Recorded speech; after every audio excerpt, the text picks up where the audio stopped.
Hello mga ka-therapy. Ngayon po ay nagluto tayo ng sopas. Gabi na po tayo nakapagluto dahil sa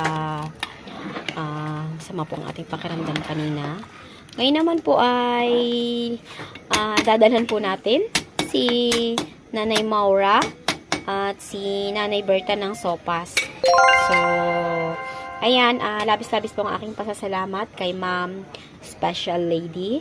Dahil po sa ibinigay niya po sa akin na lababo, ay magagamit ko rin po ito ngayon sa pagbibigay ng pagkain sa mga content ko po na medyo malapit lang po sa akin ang location.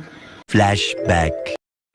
Hello mga ka-therapy, at ngayon nga po sa may maagang regalo sa atin ng sponsor. Kailangan natin bumili ng mga gagamitin para sa paggawa po ng lababo. So, si husband po ay gagawa ng lababo. Bibili po tayo ng mga gagamitin niyang materials.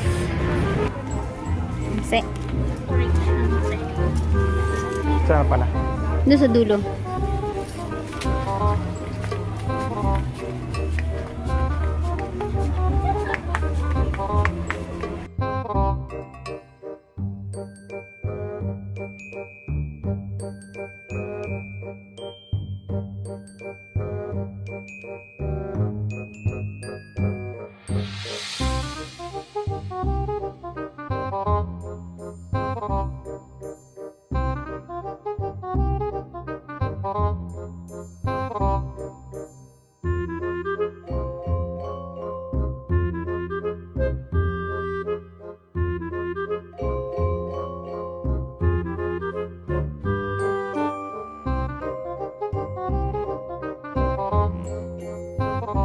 The next day. Ayan, mga ka-therapy. Nagpa-deliver na po tayo ng materials para po sa aayos ng ating lababo sa tulong po ng ating sponsor na si Ma'am Special Lady. Yan po. Ando na. Nandun sa wallet ko eh. Aray. Ayan.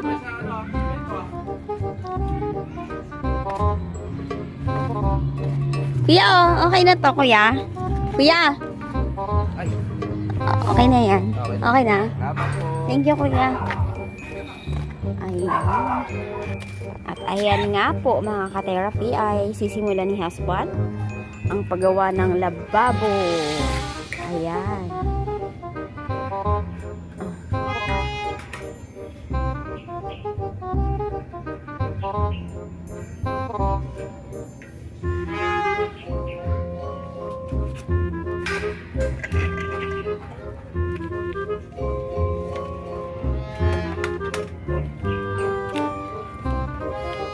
Hindi ka na mag-go-off doon?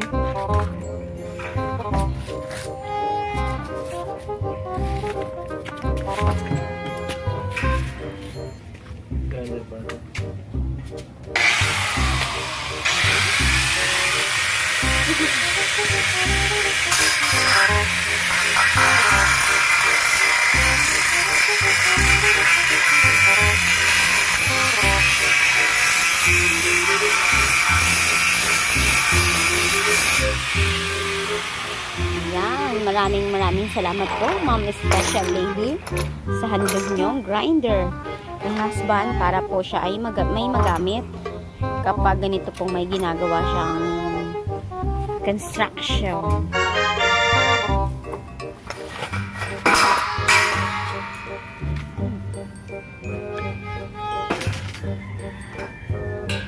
At kayo naman mga ka-therapy ay papasalamat tayo muli sa welding machine na handog sa atin ni Ma'am Special Lady. Ngayon po ay magagamit na ni husband para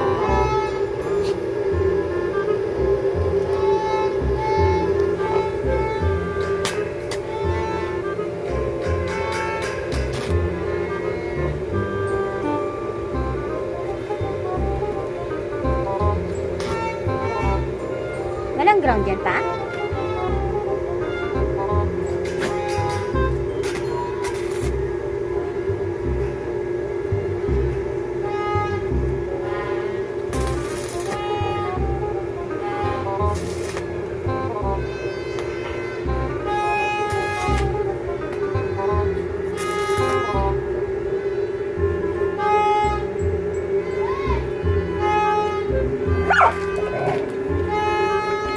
Nay!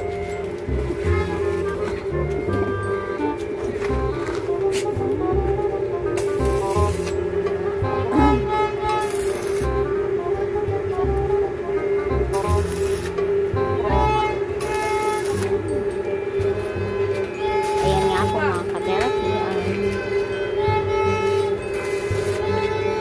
The next day.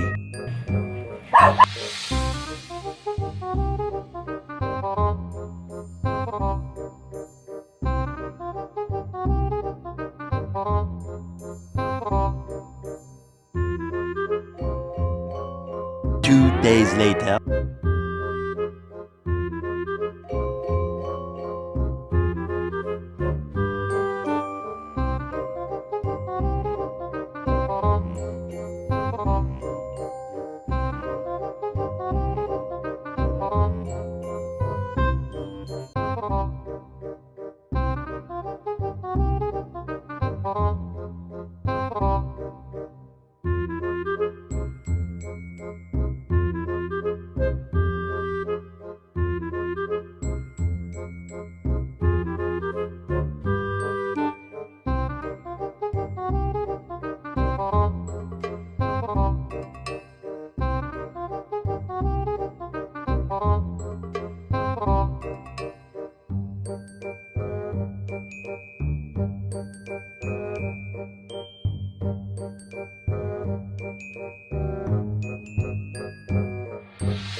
End of flashback. Ayan nga po mga ka-therapy, dahil meron na tayong bagong lababo at lutuan.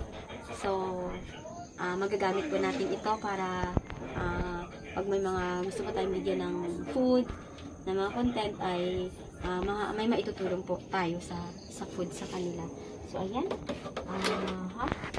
Ito natin si Nanay Maura at si Nanay Berta. Ang ating espesyal na sopa.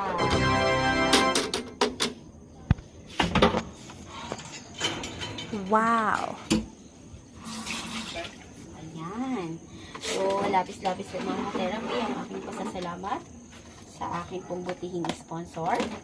Na si Ma'am Special Lady. Ayan. Special din po ang ating sopas. Ayan. Dadala po natin si Nanay Maura at si Nanay Berta. Medyo mainit pa. Kasi kakaluto lang mga ka-therapy. Ayan.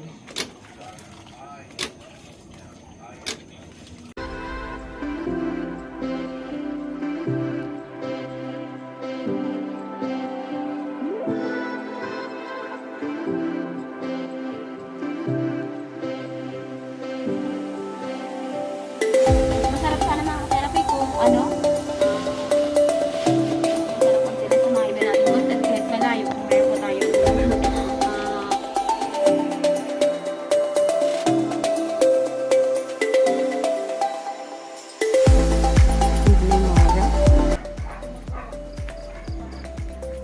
Nanay Maura, magandang gabi. Si ka-therapy. Okay.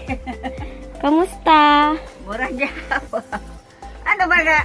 Hey, nagsupas ako? Ulan-ulan magkadya.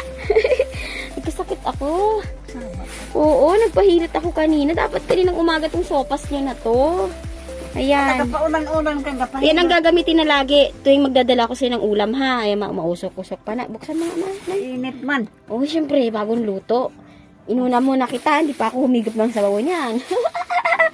O, yan. Kanin, may kanin ka? Yo, dagang Michelle. Ayan ha, mainit-init, usok-usok pa na ha. Biyabon. Ayan, kamusta ka, Nay? Murag gyapon, problema ang gyapon ta ani. problema paghihapon. Oo, kay sana nga may At isang gabi nga nung namin nagtawag ni mo. ay kasi ano yon, ayaw ko na sanang magmassage. Kasi galing na 11 PM na yun eh. Nakiusap talaga siya na nahihirapan na daw siyang huminga, ganyan. Ako lang nakakaginhawa sa kanya. Kaya yun, pinagbigyan ko kahit alas 11 na ng gabi. Alas 12 na ako natapos. Huwag mo nang isalin. Kay ito, every time na magdala ako sa ulam, kukuhain ko lang yan, ha? Ayan, pag may gulay ako, dadalhan kita. Ha? O paano, pupunta pa ako kay Nanay Berta, ha? Ha? Salamat. O sana, makaano tayo ng ano mo, makalipat ka ng bahay. Sana may tumulong sa'yo, no? Ayan. Ayan ang buhay ni Nanay Maura dito, mga ka-therapy. Ayan, yun nga po ang layunin sana natin ay matulungan si Nanay Maura na makalipat po ng bahay. At ito si Curly na super cute ay nandito pa rin.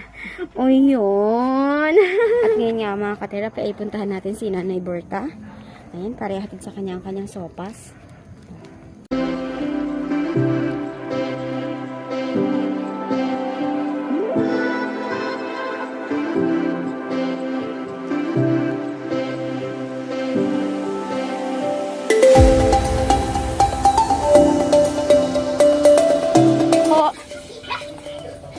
Nanay?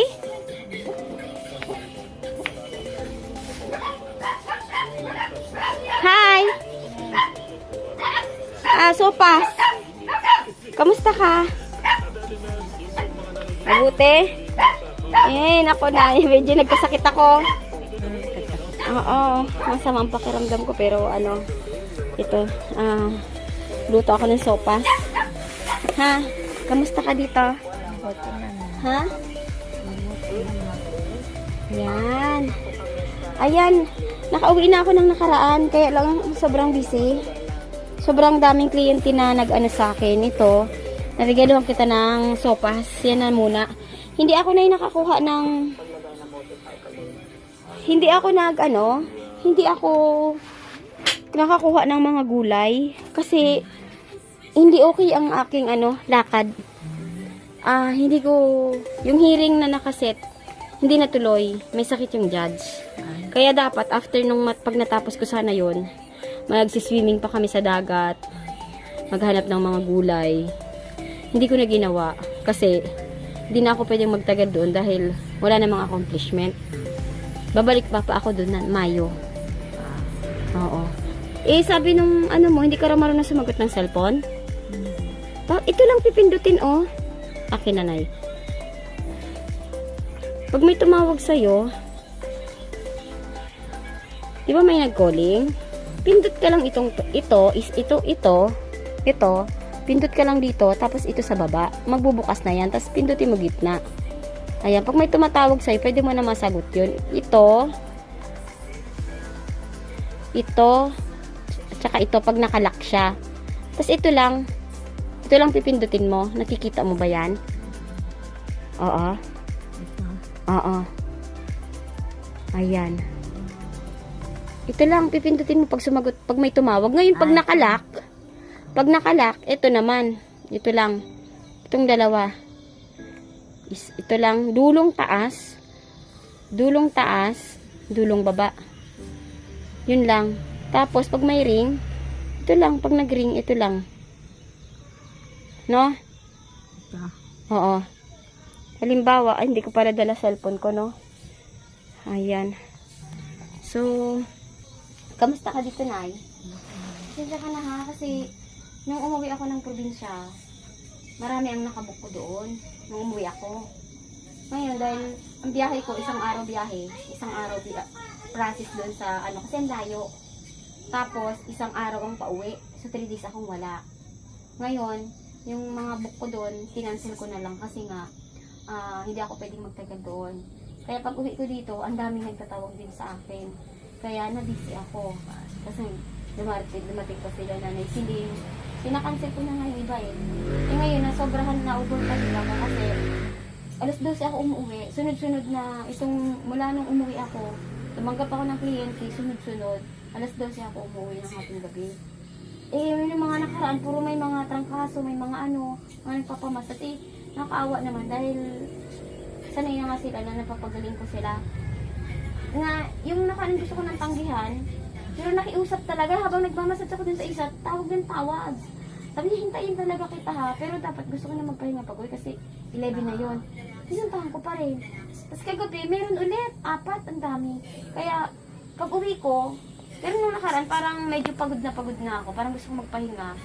Hindi ko sinunod yung katawan ko, napagod na pala. Kaya, kanina pagising ko, talagang masama ang pakiramdam ko, yung ubo ko iba. Siguro yun napagod na yung lungs ko, napagod yung puya, tapos ano. Kaya ngayon, nagpamassage ako kanina. Tapos ngayon, yung sopas na yan, para sana sa inyo yan, kaninang umaga. 3 dapat kayo yung bibigyan ko. Kaya lang, masyadong malayo yung bahay ni Nanay Josie sa atin. Kayo pwede ko pandakarin. Yun medyo malayo. Kaya kayong dalawa lang muna nabigyan ko. Then, okay naman yung gamot mo, no? Okay naman. Pagkain, ayos naman. Nabibigyan ka naman. O, ayan. Dadalaw-dalaw na ako pag medyo okay. Inagmas na lang ako, baka mahawa ka eh. No? Ganun na lang. Isang alcohol ka na kasi hinawakan mo yung cellphone, hinawakan ko. Oh. Higupin mo yun ha, sa sopa, sarap yan. Special kung niluluto yan. Ha? Thank you. Ayan. Paano? Tutuloy mo na ako ha. May kamag-anak ka naman na nagsasabi sa akin na pasyalan kita. Nakaraan daw hindi ka raw matawagan. Eh hindi, tinatawagan niya. Kaya lang, siyempre puyat naman ako. Minsan tulog ako. Matagal na. Mamaya sarado na. Tatawagin ko sila. Wala na, miss ko na nakalagay. Di na akong tagal na. sige. Kasi may ayaw ko makahawa sa iyo eh. Hindi na ako magtagal ha. Kakahigop din ako ng sopa. Bye! Ayan mga ka-therapy, maraming salamat po sa patuloy niyo pong pagsubaybay sa ating channel. Maraming salamat Thank po. you very Sana much. po ay marami pa tayong matulungan. Marami pa tayong mapasaya. Lalo na po yung mga senior. Sila po talaga yung love na love ko. So, ayan. Ma'am, special lady, maraming salamat po sa lahat ng inyo. Sa pag-ibig ko sa akin ng babo. Maraming salamat po. Ngayon po ay umaluwan na po ang aking pagkilos at maayos na po sa aming bahay. Maraming